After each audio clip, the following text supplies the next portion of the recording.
Hello viewers, Assalamu alaikum. Welcome to my solo gaming channel. Solo leveling Arise নিয়ে আবার চলে এসেছি আমি আপনাদের মাঝে। আজকে আমরা ডংসুকের সাথে ফাইট করব। সে আমাদের উপর অ্যাটাক করে। অনেকগুলো অবস্ট্রাকল থাকবে যেগুলো আমরা পার করে নেক্সট লেভেলে আগাবো। ভিউয়ার্স, আজকের ভিডিওটি অনেক ইন্টারেস্টিং হতে যাচ্ছে। যদি আপনারা চ্যানেলে নতুন হয়ে থাকুন তো চ্যানেলকে লাইক, সাবস্ক্রাইব করে বেল আইকনে ক্লিক করুন এবং কমেন্ট করে আমাদেরকে আপনাদের মতামত জানাবেন। কথা না বাড়িয়ে let's start the video. Viewers, গেমে ঢোকার সাথে সাথেই এখানে আমাদেরকে সেই সিনগুলো দেখাচ্ছে যেখানে আমি স্পাইডারকে শেষ করছি, তারপর ওরা এখানে ওই ইন্টারেস্টটাকে ব্লাস্ট করে তারপর ঢুকে এসেছে আমাদের ভিলেনগুলো।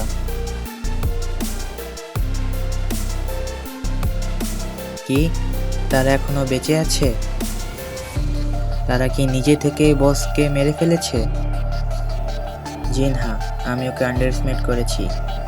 এটা কখনোই সম্ভব নয় যে একটা র্যাঙ্ক কোনো সাহায্য করেছে।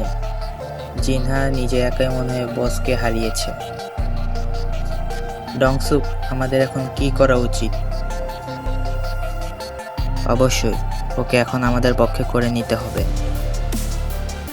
হ্যাঁ, ইয়াজিন কনস্ট্রাকশনের চেয়ারম্যান ইয়ামুং হান, সে তোমার বাবা না? হ্যাঁ, তো কিছু আছে যেটা আমি তোমার বাবার সাথে পরে ডিসকাস করব। তো আমি তোমাকে আরেকটা চান্স দিচ্ছি। সং জিনহোকে মেরে ফেলো। কি? সং জিনহোকে মেরে ফেলো আর আমাদের সাথে আসো। এটাই তোমার একটা রাস্তা এখান থেকে বেঁচে ফেরার। তারপর জিনহা এখানে চুপ হয়ে আছে। ডংসুক বলে, তুমি কিসের জন্য দেরি করছো? ডানজেনের মধ্যে যা হয় তার ডানজেনের ভিতরেই থাকে। জিনহু, ঠিক আছে, অবশ্যই তুমি আমাকে ধোঁকা দিবে। আমি তো দুর্বল। না জিনু, আমি এমন করব না। জিনহা, তুমি? ডংসুক বলে, তুমি এটা কি করছো? তুমি ওর সাইডে যাবে, আমাদের সবার বিরুদ্ধে যাবে? তারপর এখানে আরেকটি লেভেল শেষ হয়, যেটা আমি এখন নেক্সট লেভেলের মধ্যে ডাইরেক্ট চলে যাব। ওকে, স্টার্ট হওয়ার সাথে সাথে ওরা এখানে বলছে যে এখানে আমাদের সাথে কি করা উচিত। তারপর ওরা বলছে যে তোমরা কি কখনো কাউকে মেরেছো? তারপর এখানে সাথে সাথে আমাদেরকে একটা কুইজ দিয়ে দেয়, যেটা আমাদেরকে এখন ফিল করতে পারে আমরা জানি এটা কিসের কুইজ। তারপর ওরা আমাদের উপর হামলা করে। তারপর ও বলছে মার্ডারার। জিনুর উপর অ্যাটাক করে, কিন্তু জিনু তো এটা বলতে পারে না। জিনু জানে যে এটা ডানজেন, এখানে সবসময় তারাই বাঁচে যারা ঠিক থাকে। তো এখানে আমাদেরকে কুইজ দেওয়া হয় যেহেতু সবাইকে মেরে ফেলার জন্য। তো এখানে জিনু বলে সিস্টেম আমাকে এটা করতে বলছে, আর সিস্টেমের আমার দরকার আছে। এখন তো আমি অন্তত এটা জানি যে সিস্টেম আমাকে ইউজ করছে। তারপর ওরা সবাই দেখতে পাক যে জিনু এখনো বেঁচে আছে। তো এখানে গেম শুরু হওয়ার সাথে সাথে আমাদেরকে দেখাচ্ছে যে আমাকে সবার বিরুদ্ধে অ্যাটাক করতে পারছে। আমি সবার আগে এদের উপরে অ্যাটাক করি, করে ওদেরকে কোনো চান্স দিচ্ছি না ওকে মারার জন্য। তো আমি ওদেরকে এক এক করে অ্যাটাক করে একটাকে শেষ করে ফেলেছি এবং সেকেন্ডটাকে অ্যাটাক করছি। সেকেন্ডে এখন একটু দূর ডিস্টেন্সে আছে, কিন্তু তা আমি ওকে শেষ করে দিলাম। আমি ওদেরকে কোনো চান্সই দিচ্ছি না। এখন থার্ড যে আমার উপর অ্যাটাক করতে আসছে ওকে শেষ করে দিয়েছি। তারপর ওরা সবাই এখানে পড়ে গেছে, শেষ। সো এখানে এখন আমাদেরকে দেখাচ্ছে যে আমার সামনে এখন এই তিনজন। এখন আমি জানি না ওরা কী করতে চাচ্ছে, কিন্তু তাও আমি ওদের উপর অ্যাটাক করছি এক এক করে, কারণ আমি এখন ওদের থেকে অনেক বেশি পাওয়ারফুল। কারণ কিছুক্ষণ আগেই আমি এদের বসকে শেষ করেছি, তিনজনকে শেষ করেছি, তারপর স্পাইডারকেও শেষ করেছি, আমি ডানজেন বসকে শেষ করেছি। তো এরা ওই সামনে তো কিচ্ছুই না। সো আমি এদেরকে এক এক করে শেষ করছি। এখানে এটা একটু পাওয়ারফুল, কিন্তু আমার থেকে বেশি না। সো আমি একে এমনি নিজের স্পেশাল মুভিও ইউজ করছি না, এমনি নর্মাল মুভিগুলো ইউজ করে এদেরকে শেষ করে দিচ্ছি। তারপর এখানে অ্যারোগায় আমার উপর অ্যাটাক করছে, কিন্তু তাও আমি ওর উপর অ্যাটাক করছি। ও আমার কিচ্ছু করতে পারে না, কিন্তু আমি ওকে ডিস্টেন্স কমিয়ে রেখেছি যাতে ও আমাকে সহজে অ্যাটাক না করতে পারে, কারণ ওর হাতে অ্যারো আছে, ও আমাকে সহজে মারতে পারবে না। সো আমি নিজে একটা স্পেশাল মুভ ইউজ করলাম ওকে ফিনিশ করার জন্য। ওর হালকা একটু বেশি হেলথ বেশি, তাও আমি ওকে শেষ করে দিয়েছি। তারপর এখানে চলে আসে এই যে ডংসুক, এ হচ্ছে আমাদের মেইন ভিলেন। ও নিজের ফুল স্টাইলে আসছে আমাকে অ্যাটাক করার জন্য, নিজেকে গার্ড করে, কিন্তু আমি তাও এর উপর অ্যাটাক করছি। ও আমাকে সহজে মারতে পারছে না। আমি তাই নিজে কয়েকটি স্পেশাল মুভ ইউজ করে ওকে মারার চেষ্টা করছি, কারণ ও বেশি পাওয়ারফুল হবে না আমার থেকে। তাও আমি নিজের কয়েকটা ইউনিক মুভ দেখাচ্ছি যাতে ও বুঝে যায় আমি কত পাওয়ারফুল। তারপর কয়েকটি স্পেশাল মুভও ইউজ করলাম, তাও শেষ হচ্ছে না, কারণ ওর একটু পাওয়ার বেশি, ওর লাইভও বেশি। তো আমাকে কয়েকবার অ্যাটাক করছে, আমাকে মারছে। তো এখানেও অ্যাটাক করার পর আমি ওর পিছিয়ে দিয়ে যে ওর সামনে যে অ্যাটাক করছি আমার এই ফ্ল্যাশ মুভ ইউজ করে, কারণ ও এটার সামনে তাড়াতাড়ি টিকতে পারে না। ওর একটা রেঞ্জ দেখাচ্ছে যে এই রেঞ্জের মধ্যেও থাকলে আমাকে মারতে পারবে। সো আমি এখানে একটু ডিস্টেন্সে থেকে মারতে চেষ্টা করছি ওকে, কারণ ও বেশি পাওয়ারফুল হতে পারবে না আমার থেকে। তো এখানে ও নিজে একটা স্পেশাল মুভ ইউজ করছে, এখন আমাকে রেঞ্জের থেকে বাইরে যেতে হবে, নাহলে আমি মাইক করছি। আমি একটু ফ্ল্যাশ দিয়ে আগে গেলাম, তারপর আমি এখন আবার ওর উপরে অ্যাটাক করছি, কিন্তু তাও আমাকে নিজের শিল্ড দিয়ে অ্যাটাক করে মারছে। তো আমি আবার রেঞ্জ থেকে দৌড়ার চেষ্টা করতে যে মেরে খেলাম, তারপর ও আমাকে অ্যাটাক করছে। তো আমিও অ্যাটাক করছি। তো এখন আমি নিজে স্পেশাল মুভ ইউজ করে ওর উপরে অ্যাটাক করলাম। তো এখানে ওর বেশিরভাগ হেলথই শেষ হয়ে গেছে, অর্ধেকের বেশি হেলথ শেষ হয়ে গেছে। তারপর আমি এখন নিজে নর্মাল মুভগুলো ইউজ করে ওর উপরে একটা স্পেশাল মুভ ইউজ করলাম। তারপর আবার নিজের রেগুলার মুভগুলো ইউজ করে ওকে শেষ করার চেষ্টা করছি, কিন্তু ও অনেক পাওয়ারফুল। ও নিজের আদার্স ফ্রেন্ডসদের থেকেও একটু বেশি পাওয়ারফুল, তাই ও বেশি আমাকে অ্যাটাক করছে। তাও আমি ওর উপরে অ্যাটাক করে ওর পিছে থেকে যে ওর উপরে অ্যাটাক করছি, কিন্তু ও আমার উপর কাউন্টার করছে, কারণ ও এখানে আমাকে বুঝে গেছে যে আমার প্যাটার্ন কী। তো এখানে আমাকে ওয়ার্নিং দিচ্ছে একটা যে আমাকে কিছুক্ষণের মধ্যে এই ম্যাচটি শেষ করতে হবে। তারপর ও নিজে স্পেশাল মুভ ইউজ করে আমাকে শেষ করার জন্য, কিন্তু আমি ওইটা সাইড কাটিয়ে তারপর ওর সামনে দিয়ে যে আবার অ্যাটাক করছি।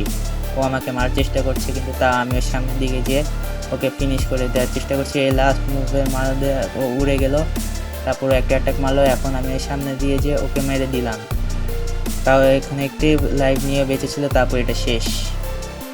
এখন আমি এই মুভটা ক্লিয়ার করে এখন আমাকে আবার দিচ্ছে যে এই মুভটা ইউজ করলে আমি দেখাতে পারবো যে কীভাবে শেষ করেছি। সো গেমের মধ্যে আমাকে দেখাচ্ছে যে আমি ওকে কীভাবে শেষ করি। তারপর দেখেছে there is one thing you don't no,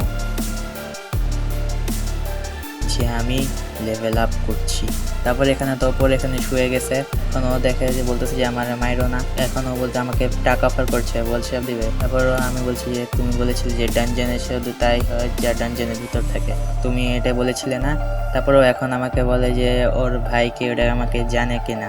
তো এটা থেকে আমি পাত্তা দিব না। সো আমার উপর আবার একটা করে, তারপর আমি ওকে শেষ করে দিই আমার ফিনিশিং মুভ দিয়ে। সো এখানে এটা শেষ হয়ে যায়। ডং সিউকের চ্যাপ্টার এখানেই শেষ।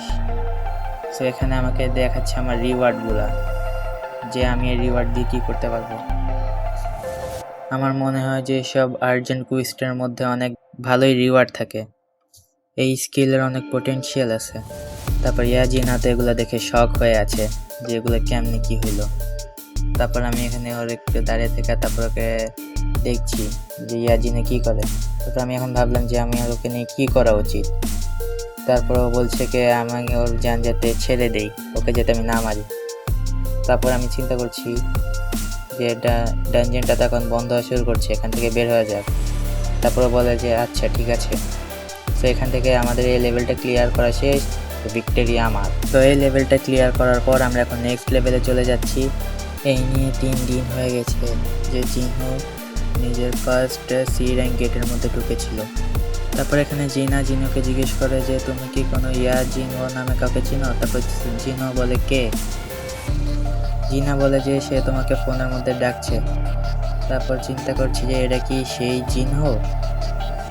তো আমি এখন ওর কাছে যাই। তারপরও বলে যে স্যার এখানে, কারণ বলছি তুমি এখানে আমাকে দেখার জন্য কেন ডেকেছো। তো বলছে ও একটা প্রাইভেট স্ট্রাইক স্কোয়াড করতে চায়। তারপর আমি বলেছি অ্যান্সার না। তারপর আমাকে জিজ্ঞেস করে দাঁড়াও, আমি তো এখন আমার কথা শেষও করিনি।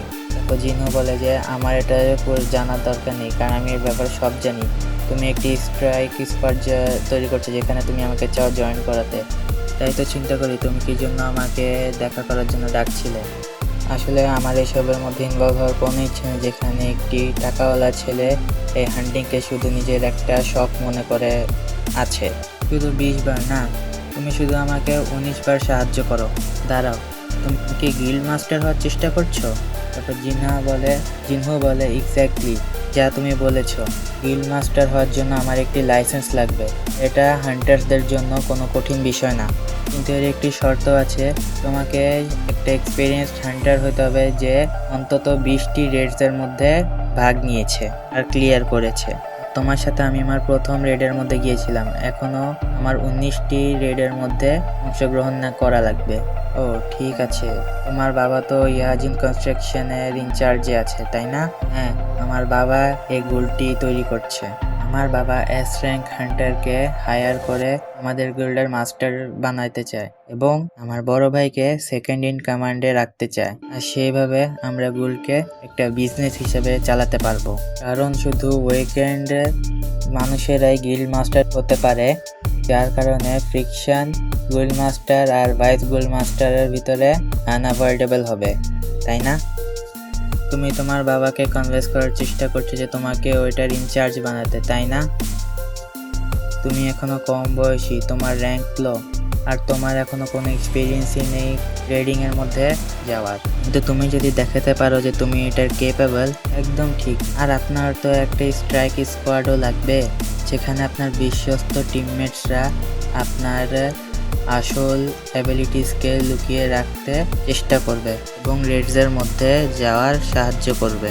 আর আমি যদি এই সব রেডসগুলা র্যাঙ্ক হান্টারের সাথে কোনো সমস্যা ছাড়াই ক্লিয়ার করতে পারি, তাহলে ওইটা অনেক বেশি ভালো হবে ওইসব সেকেন্ড হান্টার্সদের সাহায্য নেওয়া ছাড়া। তো এর বদলে আমি কি পাবো? আমরা এই বিল্ডিংটি তৈরি করছি আমাদের গিল্ড অফিসের জন্য, আর এটার এখনকারই ভ্যালু হচ্ছে 30 বিলিয়ন ওয়ান, আর এটা অবশ্যই আরও বৃদ্ধি পাবে আগে চেয়ে। আমার একটি শর্ত আছে, আমরা দুইজনই শুধু যাব এই রেডসগুলোর মধ্যে, আর কেউ না। তার মানে আপনি বলছেন শুধু আমরা দুইজনই এই সি র্যাঙ্কের ডানজনকে ক্লিয়ার করব? মানুষেরা এসে ভিড় জমাবে যদি আমরা তাদেরকে বলি আমরা তাদেরকে শুধু এখানে থাকার জন্যই টাকা দিব। আমরা সেম ট্রিকটা ইউজ করব যেটা ডংসুক ইউজ করেছিল।